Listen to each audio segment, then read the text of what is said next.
Oke, IISG akan bull run apabila dia bisa breakout dengan baik. Nah, pertanyaannya bagaimana caranya kita tahu dia breakoutnya baik atau enggak?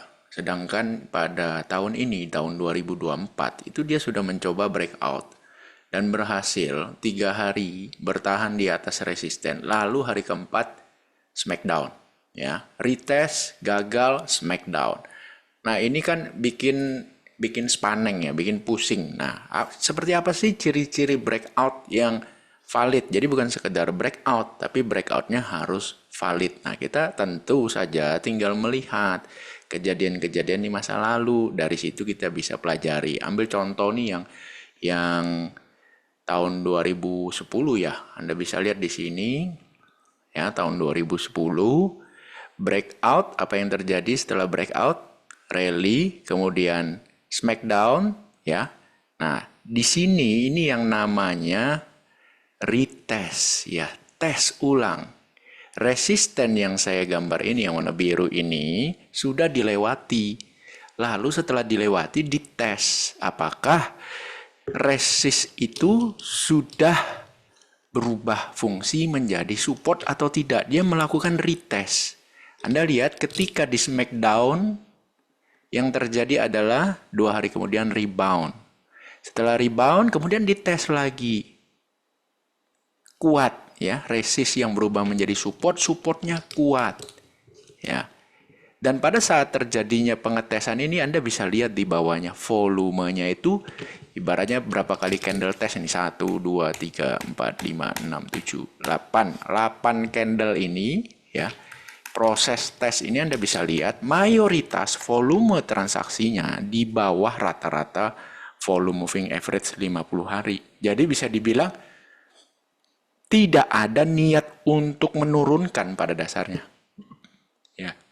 Jadi ciri-ciri yang pertama adalah setelah breakout ada pengetesan. Pada saat pengetesan syaratnya adalah yang kedua adalah volumenya harus di bawah rata-rata. Ya, kita bisa lihat di sini. Lalu kita lihat berikutnya. Nah, ini juga ada resisten terbentuk. Anda lihat ya, breakout itu seperti apa? Bom bom bom bom bom. Kencang. Ya, itulah kenapa saya senang trading breakout karena anggap ini sebagai saham ya. Resiko kita itu sangat terbatas, tapi potensial rewardnya itu jauh melebihi resiko. Itulah kenapa saya suka buy on breakout. Nah, di sini terjadi lagi nih. Ini resisten ya, terbentuk bom bom bom bom bom setengah tahun lebih breakout. Anda lihat di sini. Setelah breakout, tes support. Ya, resisten berubah menjadi support. Tes hammer terbentuk, bagus. Anda lihat berhari-hari berikutnya kuat. Ya, bagus dong. Ya, terus shake out terjadi. Anda lihat di sini shake outnya terjadi, tapi Anda bisa lihat volumenya. Nah, pada saat shake out ini terjadi, volumenya itu sebenarnya kecil. Jadi kembali lagi ke prinsip dasar yang tadi saya sudah sampaikan bahwa boleh turun selama volumenya kecil, artinya tidak ada niat jual sebenarnya. Cuma bisnis as usual, market tetap buka gitu aja, tapi volumenya nggak ada, nggak deras buangannya. Seperti itu. Dan yang terjadi adalah dia mencoba untuk breakout kembali dan boom, rally. Ya, oke lanjut. Ini terjadi lagi resist yang cukup panjang juga ya. Baratnya lebih panjang daripada dua sebelumnya. Ini terjadi di tahun 2011 ke 2012 nih. Ya, Anda bisa lihat nih, panjang sekali. Jadi dari bulan Agustus ya, acuannya Agustus 2011 sampai dengan September 2012, setahun. Ya, berbeda dengan yang sekarang. Sekarang ini udah 2 tahun ya. Kalau yang ini setahun. Jadi pada saat itu juga, aduh ini kok nggak breakout breakout. Ya mungkin Anda belum kenal bursa saham ya. Waktu itu ya orang-orang di forum-forum ya. Pada tahun ini tuh BlackBerry dan Yahoo Messenger ya. Ini masih rame BlackBerry, Yahoo Messenger ya. Itu waduh forum-forum di sana itu sudah, waduh ini gimana. Nah sekali lagi kita lihat prinsipnya di sini apa. Ya saya zoom. Breakout ya, pakai volume, pakai. Oke, bagus ya. Pullback, test support ya. Satu kali nih close di bawah support. Anda lihat volumenya kecil. Ya, ini volumenya kecil di bawah rata-rata. Sama kan seperti yang kejadian sebelumnya. Jadi Anda bisa lihat di sini niat jualan nggak sih sebenarnya gitu kan. Volumenya mana kok nggak ada. Nah, makanya nggak heran besok technical rebound ada follow through ya, kelanjutan daripada hijau itu. Ya ini technical rebound, ini kelanjutannya pem ya, naiklah dia. Ya. Seperti itu. Nah, itu breakout ya. Indah kan? Indah. Jadi resiko Anda sangat terbatas, tapi potensial gainnya itu jauh melebihi resiko. Ibaratnya bisa 10 kali lipat, 5 kali lipat daripada resiko. Bukan portomu yang naik 5 kali lipat ya.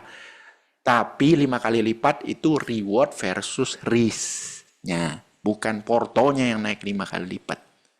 Oke, lanjut. Nah, ini ketemu lagi nih resist, lumayan gede nih. Ya. Ini berapa tahun nih ya? Mei 2013 sampai dengan Januari 2015. Ini 1 tahun lebih ini ya, 1,5 tahun ini ya. Nah, Anda lihat tuh pada saat breakout seperti apa. Breakout pakai volume, pullback gak ada volume, volumenya di bawah rata-rata ya. Terus ini doji big volume. Ini pertarungan sengit nih antara buyer dan seller ini sengit banget. Pemenangnya adalah gak ada yang menang, gak ada yang kalah.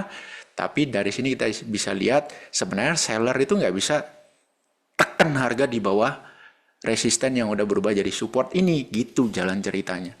Besok buyer coba nih. Sellernya nggak ada.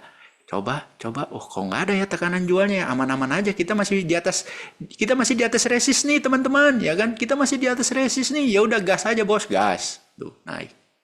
Ya. Jadi seperti itu, Anda harus tahu supply and demand, harus tahu behaviornya.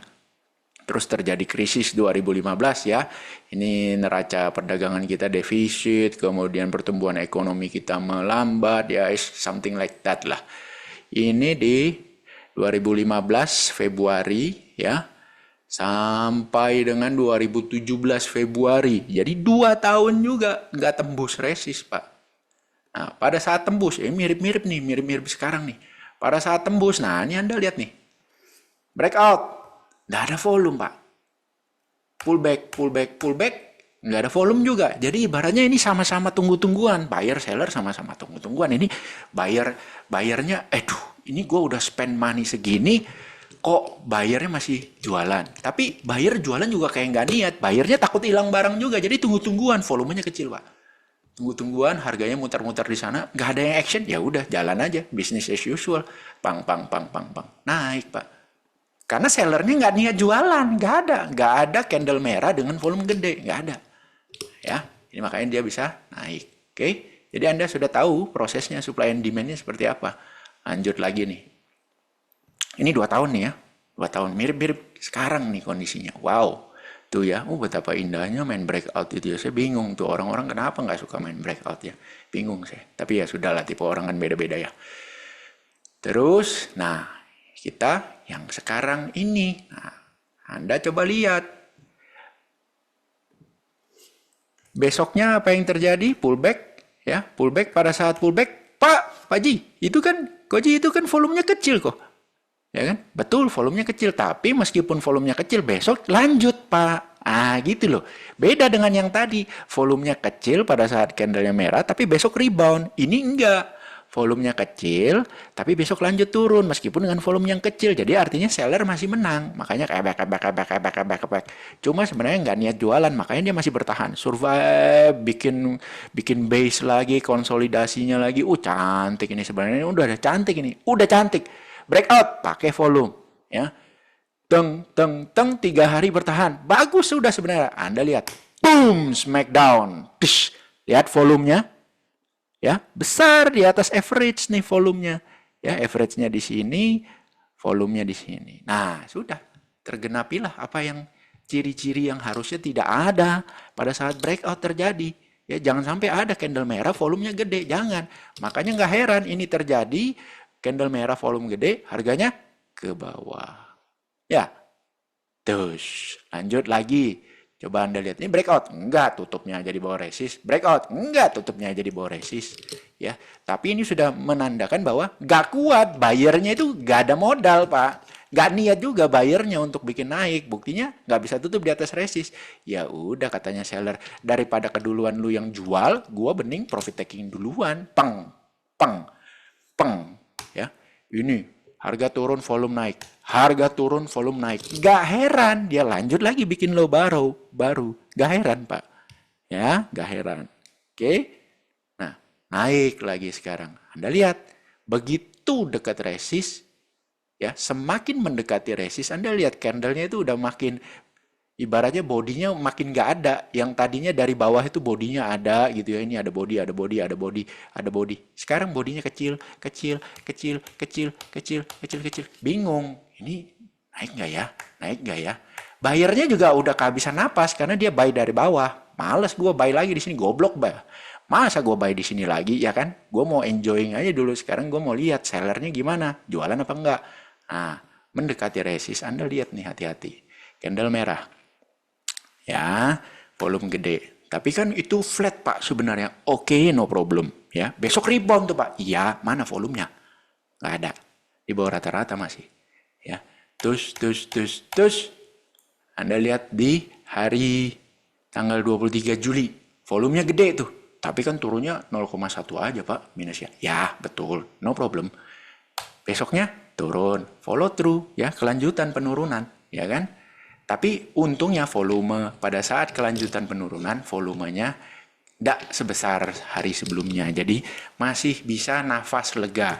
Ya ibaratnya saya bisa bilang harusnya ya ke depannya ini kalaupun kita mau pullback sedalam-dalamnya kita tidak akan bikin low baru. Harusnya loh ya, harusnya. Tapi nggak tahu lagi kalau pasukan sellernya, udah gue give up deh sama market Indo, gue mau pindah deh, gue jual semua jebret. Nggak tahu lagi kalau begitu. Ya, tapi so far kita lihat no problem, masih no problem. Kalaupun dia pullback ya sekitar sinilah, yang jelas masih di atas 7.000 lah. Ya, dan ingat breakout harus pakai volume. Setelah breakout, pullback boleh? Boleh. Tutup di bawah resisten boleh? Boleh. Volumenya jangan gede-gede. Tahan dan besoknya harus langsung dibalas dengan rebound. Ya. Kalau besoknya turun lagi pakai volume, enggak pakai volume, jadi ibaratnya seperti ini ya. Ini turun nggak pakai volume, kan katanya aman nih ya. Kita lihat besok. Besok lanjut turun walaupun nggak ada volume, bahaya nih. Bahaya sebenarnya. Untungnya pada waktu itu dia konsol. Nah, coba gagal lagi, Bos. Gagal, Bos, ya. Yang kita hindari adalah yang betul-betul seperti ini. Turun, pakai volume. Sudah kabur aja kalau bisa. Ya. Ini bahaya, ya. Besar kemungkinan, bukan pasti. Besar kemungkinan lanjut ke bawah dan Anda lihat ini lanjut ke bawah. Ya, seperti itu. Jadi itulah ciri-cirinya breakout yang valid tuh harusnya seperti apa. Contoh-contoh yang Anda sudah lihat tadi. Dan breakout yang berbahaya Anda juga sudah lihat. Jadi jangan sampai breakout berbahaya itu ciri-cirinya apa yang tadi sudah dijelaskan itu muncul. Kalau itu muncul Anda waspada. Ya, seperti itu. Oke, semoga video ini bermanfaat. Salam trading sadis, trading sangat disiplin. Sampai jumpa lagi di video berikutnya.